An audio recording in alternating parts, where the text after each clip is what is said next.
Hello students, तो आज है आप लोगों का यहाँ पर 4 सितंबर और 4 सितंबर का जो है एमटीएस का एग्ज़ाम हो चुका है फाइनली समाप्त। ज़्यादा क्वेश्चन तो नहीं मिल पाते हैं इंग्लिश सब्जेक्ट के, लेकिन जितने भी मिल पाए तीनों शिफ्टों को मर्ज करके वो बिल्कुल जेन्युइन और एक्यूरेट क्वेश्चन है। कुछ भी फेक इसके अंदर आपके लिए नहीं ऐड किया गया है। चाहे कम क्वेश्चन मिल पाते हैं, तीनों शिफ्टों का मिला करके हम करवा देंगे, लेकिन जो भी होगा एनालिसिस आप लोगों के लिए जेन्युइन होगा। चलिए शुरू करेंगे कि कौन कौन से जो है क्वेश्चन आज पूछे गए थे। देखिए सिनोनिम्स से हम शुरुआत करेंगे। सिनोनिम्स में क्वेश्चन आया हुआ था, पेकुलियर पूछा गया था। पेकुलियर की बात करें तो ये जो सिनोनिम्स होता है इसका मतलब होता है अजीब गरीब, यानी कि एक तरह से आप समझ सकते हैं कि स्ट्रेंज होना, आपका अजीब होना, ये होता है पेकुलियर, जिसका पूछा गया था सिनोनिम्स। तो अगर पेकुलियर के सिनोनिम्स की बात करें तो एक्सेंट्रिक आपका हो सकता है, इरेटिक हो सकता है, ऑड हो सकता है, आउटलैंडिश हो सकता है, क्वेंट हो सकता है, सिंगुलर हो सकता है, और हो सकता है कि आपको ऑप्शन में स्ट्रेंज दे दिया गया और डायरेक्ट, तो स्ट्रेंज भी आपका हो जाएगा। तो ये पूछा गया था सिनोनिम्स आपका यहाँ पर पेकुलियर से रिलेटेड। नेक्स्ट था आपका सिंपैथी, जैसे पूछा गया था। सिंपैथी की बात करें तो सिंपैथी जो होता है बिल्कुल इजी वर्ड था, सभी लोगों ने पढ़ रखा होगा। तो सिंपैथी की बात करें तो इसका मतलब सहानुभूति होता है, जिसके सिनोनिम्स हो जाएंगे कंडोलेंस हो जाएगा, सपोर्ट हो जाएगा, यहाँ पर कंपैटिबिलिटी हो जाएगा। तो ये जो वर्ड हैं ये सिंपैथी से रिलेटेड सिनोनिम्स हो जाएंगे।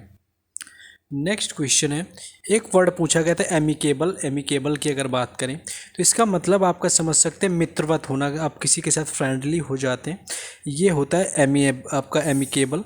जिसकी बात करें तो सिनोनिम्स एक तो फ्रेंडली आपका हो जाएगा, दूसरा जो है वो कोर्टियस हो जाएगा, तीसरा जो है गुड नेचर्ड हो जाएगा। तो ये जो वर्ड है ये एमिकेबल के सिनोनिम्स के तौर पर यूज किए जा सकते हैं।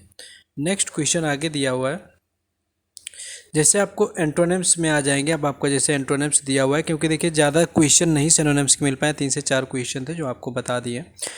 एंटोनिम्स में जो है आपका विजडम पूछा गया था। देखिए विजडम बुद्धिमानी। देखिए सबसे पहले ही बात क्या है कि आपको पढ़ाई कहाँ से करनी है इंग्लिश के लिए, तो आप PYQ देखिए। मैंने ज़्यादा क्लासेस तो नहीं ली हुई हैं, लेकिन जितनी भी प्लेलिस्ट में हमने इंग्लिश की बना के उसमें अपलोड की हुई है, तो जो हमने आपका देखा है यहाँ पर OWS यानी कि वन वर्ड सब्स्टिट्यूशन और ईडियम्स जो है वो उन्हीं में से आया है। जबकि मैंने ज़्यादा नहीं लिया, मैं ये नहीं बोलता कि मैंने जो पढ़ा दिया वही आ गया एग्जैक्ट, लेकिन मैं ये बोल रहा हूँ कि एग्जैक्ट जो बताया वही ईडियम्स यहाँ पर देखने को मिले। मैं बताऊँगा और मैं बता सकता हूँ, आप सेट सारे देखेंगे तो आपको वही ईडियम्स मिल जाएंगे, क्योंकि मैंने PYQ आपको करवाया हुआ था जिससे सारे मिल गए हैं। ठीक है, तो विजडम की बात करें तो बुद्धिमानी या बुद्धिमत्ता होता है जिसकी बात करें। इसका एंटोनिम्स होता है स्टूपिडिटी होता है, फोली होता है। ये जो वर्ड है यहाँ पर एंटोनिम्स के तौर पर यूज किए जा सकते हैं।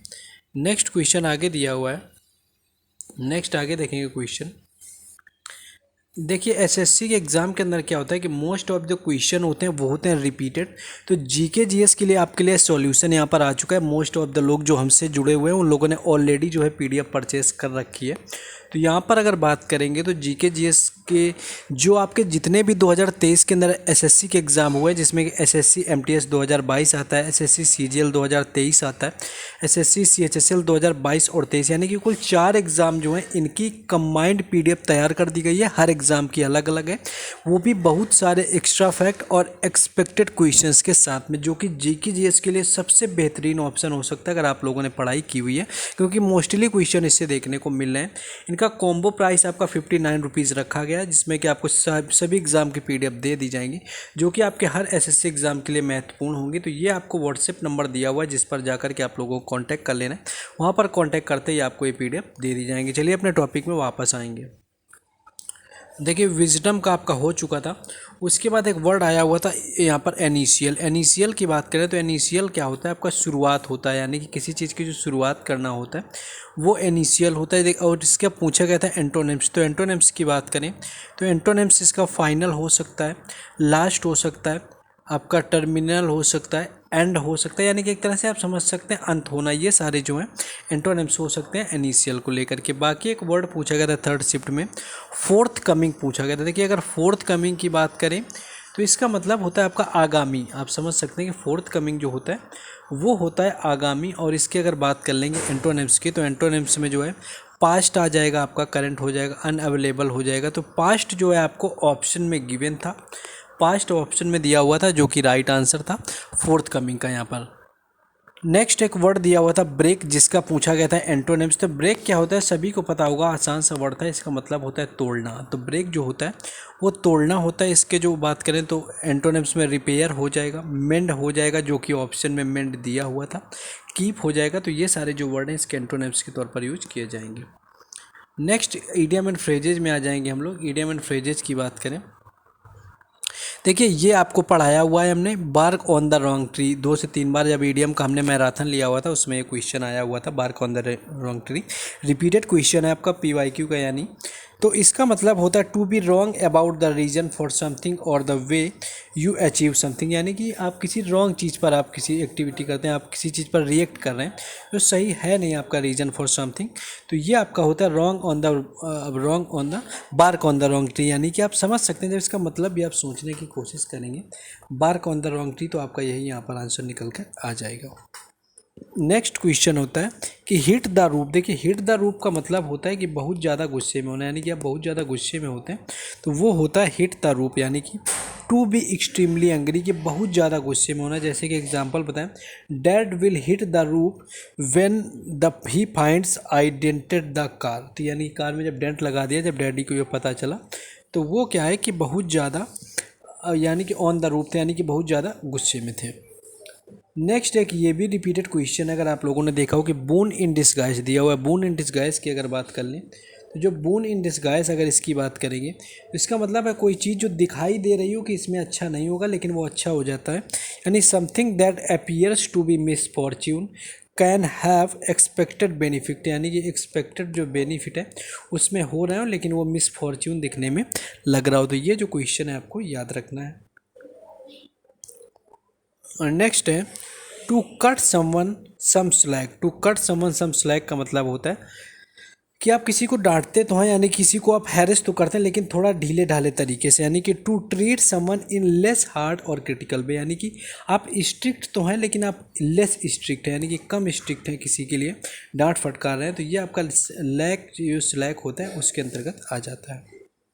बीट अबाउट द बुश की बात करें, ये भी आपका पीवाईक्यू है, हमने करवाया हुआ था बीट अबाउट द बुश, और आप लोगों ने पढ़ रखा होगा ऑलरेडी भी।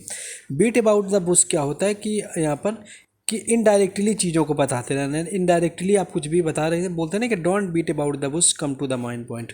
तो इसका मतलब होता है you want to them tell you something immediately and quickly rather than a complicated indirect way, यानी कि वो आप किसी चीज़ को आप जल्दी बता सकते हैं लेकिन आप उसको इनडायरेक्ट वे में बता रहे हैं। तो ये आपका होता है बीट अबाउट द बुश, जो कि पूछा गया था आज के 3rd शिफ्ट में ये क्वेश्चन आपका।